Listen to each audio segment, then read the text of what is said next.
I'm very mad at Burnham, one of my favorite comedians, and I've always really admired all of his work, and I look up to him as a person and as someone I can relate to. But I was watching Inside and watched it several times over just because I related to it so much. But the problem was, after every rewatch, I got a little bit more bitter about it. Like, the first time I saw it, it was a wondrous, like, amazing piece of art, and then the second time I began to pick up on pieces of disillusionment, and then I started scrolling on TikTok and seeing people cover it and talk about it, and then going into the media of it all, and then I kept rewatching it, and then every time I would rewatch it, I would get more bitter about it.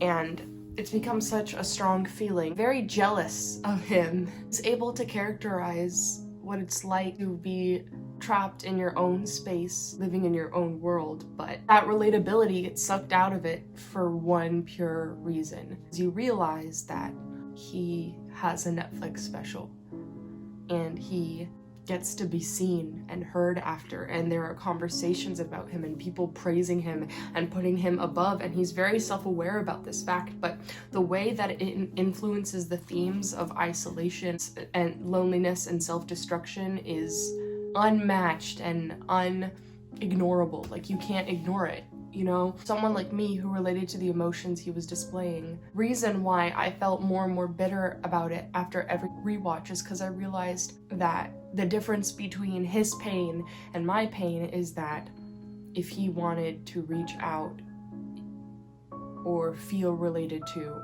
or feel accomplished, all he had to do was open up his phone. And for me, I look around my room and I know that there's nothing beyond it. You know, like, obviously we all have people who care about us, but it's not even about caring, it's about understanding. And because of his influence, he's able to find so many people who relate and understand to him. But as someone who is one of those people, it's very sad that it's not something that I can receive either. It's a parasocial relationship, and I can relate to him, but when I look around, there is no big fan base to relate to me. There's no conversations about my plight. There's no reason for me to be talking to a camera other than for my own mental sanity.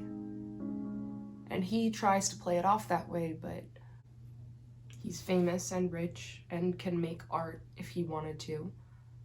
That doesn't invalidate his feelings of loneliness or sadness, but it adds a layer that I'm very jealous of, because I could film myself and I could make silly songs and I can laugh into the darkness as he makes allusions to. But okay, let me put it this way. The difference between Burnham and the average viewer who would relate to his content is that he makes the argument that he is performing to no one just because there isn't an immediate live audience.